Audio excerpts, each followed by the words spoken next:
இது எங்கனக்குள்ளடா அடைஞ்சு விலை கொடுத்து வாங்கிட்டு வந்திருக்கேன். கைட்டு போட்டு வரே புடிங்க அங்கிட்டு தூக்கி வச்சுட்டு வரவா. ஒண்ணுமில்லை, இப்ப ஆட்சியில் இருக்கிறவங்களுக்கு நான் ஒரே ஒரு அட்வைஸ் பண்றேன். நீங்க தான் ரொம்ப ரோசக்காராச்சே. எங்க எந்த பக்கம் தண்ணி குடிக்கிறோம். மீசையில மீன் முள் ஒட்டி இருக்கு. தண்ணி குடிக்க வந்து போய் துறைக்க. உங்க அல்லக்க ஏன் இப்படி அழுத்திட்டு இருக்காரு? எரிமலை என்னைக்குடா அழுது இருக்கு. அதனாலதான் எனக்கு பதில் அவன அழுக சொன்னேன். ஏய் அழாம பேசுறா. ஹலோ, இப்ப அழுததாவே இல்ல. நான் ஏன் கண்ணீர் ஒழி பேண்ட்டுக்குள்ள போயினுக்குது அழுவலன்ற. ஐயா இந்த அங்கிள் அழுறாரு.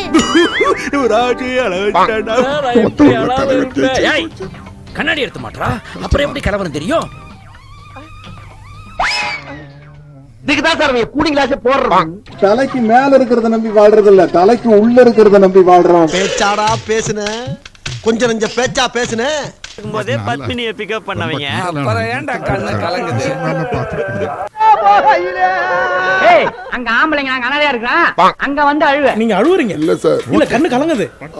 இல்ல வந்து பாருங்க, நீ பெரிய மாவீரனே. ஒரு மாமிச மலையே செதுக்கிட்டேனே. இருந்தவர் அண்ணா கலைஞர் வழியில் ஸ்டாலின் அவர்கள். என்ன உனக்கு தான் அழுது தெரியும் நினைச்சுக்கிட்டு இருக்கியா? நான் அழ ஆரம்பிச்சேன்னா மாசக்கணக்கு அழுவேன். அம்புட்டு அழுங்க அடக்கி வச்சுட்டு உட்காந்துருக்கேன். முதல்வருக்கு உதாரணமாக இருந்தவர் அண்ணா கலைஞர் வழியில் ஸ்டாலின் அவர்கள். நடிப்பு தான் அடிச்சாதே அவன் வண்டி ஓடும். தூங்கும் போது கூட பிரமாதமா பெர்ஃபார்ம் பண்ணுவாங்க. வாயில நல்லா வருது, எனக்கு கொடுத்தா நல்லா வரும், நல்லா வரும். எனக்கு நல்லா வரும் வேண்டாம். என்னமோ அந்த பாரி அரிசி வெங்காயன்ட்டு அவங்க எல்லாம் திட்டுவாங்க. இந்த நேரத்துல இவரை நான் ஜோக்கர்னு சொல்லி கூட அழ வச்சிருக்கேன். ஆமாங்க, நான் ஜோக்கர் தானுங்க. நான் நல்லா காமெடி பண்ணுவேன். கவலையே போட மாட்டேன். இங்க புடுங்கி வீசிட்டு கொண்டும் இல்லை, இங்கிருந்து புடுங்கி வீசிட்டு போயிடும். காமெடி வேண்டாம், நான் சொல்லிட்டேன். நானு காமெடி பண்ணாத. தேவைன்னா சொல்லுங்க, நிறைய எனக்கு நிறைய கெட்ட வார்த்தை தெரியும். நான் அது கொடுங்க, நான் நிறைய எடுத்து கொடுக்குறேன். என்கிட்ட 150 ஐடியா இருந்துச்சு, ஒண்ணு கூட ஒர்க் அவுட் ஆகல. ஒரு ஐடியா வச்சுன்னு ரொம்ப பீத்திக்க. தமிழ்நாட்டை பொற்காலமாக மாற்றியது திராவிட மாடல் ஆட்சி தான். இவனுக்கு ஒரு சீட் எடுத்து பாருங்க ஐயா. வெறும் பொய்யா சொல்லிக்கிட்டு தெரியல. அத்தனை சட்டத்தையும் வழிநடத்தி முன்னாடி கொண்டு வந்தார் நம்மளோட தலைவர் ஸ்டாலின் அவர்கள். அதை விடவா ஸ்டாலின் அவர்கள் செய்த நலத்திட்டங்களுக்கு பேரை மட்டும் மாத்தி ஸ்டிக்கரை மாத்திருங்க. யூ டிராப்ட் திஸ் டா. போடு நல்லா இருக்கும், உனக்கு சூட்டா இருக்கும். அவர் கொண்டு வந்த நலத்திட்டத்தையும் வளர்ச்சி திட்டத்தையும் மாத்தினீங்கன்னா சரிப்பட்டு வராது.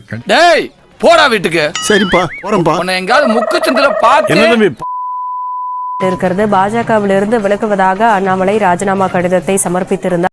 உடனே கிளம்பிடுறேன். எனக்கு அரை நாள் லீவ் வேணும். வேணும்னா லீவ் லெட்டர் இருக்கிறது. அண்ணாமலையின் ராஜினாமா கடிதத்தை ஏற்பதாக பாஜக தேசிய தலைமை அறிவிப்பு வெளியிட்டிருக்கு. உன்னை பதவி விட்டு தூக்கி 10 நிமிஷம் ஆகுறா. என் பொட்டேட்டோ என்னடா தூக்குறது? என் டொமோட்டா. புதிய இயக்கத்தை தொடங்கியிருக்கிறார் பாஜக முன்னாள் மாநில தலைவர் அண்ணாமலை அவர்கள். முதுகுல குத்திட்டு இல்ல முதுகுல குத்திட்டு தப்பா இல்ல. பாஜகவிலிருந்து நிர்வாகிகள் அடுத்தடுத்து விலகி வருவதாக என்னமா இப்படி ஆயிடுச்சு? சரி வா போலாம். கூட்டம் கூட்டமா வந்து கொத்து கொத்தா திரும்புறாங்க. புதிய இயக்கத்தை தொடங்கியிருக்கிறார் பாஜக முன்னாள் மாநில தலைவர் அண்ணாமலை அவர்கள். உடனடியா ஒரு புது கட்சி ஆரம்பிக்க போறேன். எல்லாரும் கட்சி ஆரம்பிச்சுட்டா அப்புறம் ஓட்டு போடுறது யாரு? அரசியல் இயக்கத்தில் தற்போது 5 லட்சத்திற்கும் மேற்பட்ட உறுப்பினர்கள் சேர்ந்திருக்கிறார்கள். காம்படிஷன்ல நம்மள அடிச்சுக்க ஆள் நினைச்சேன். இவன் டஃப் கொடுப்பான் போலதே.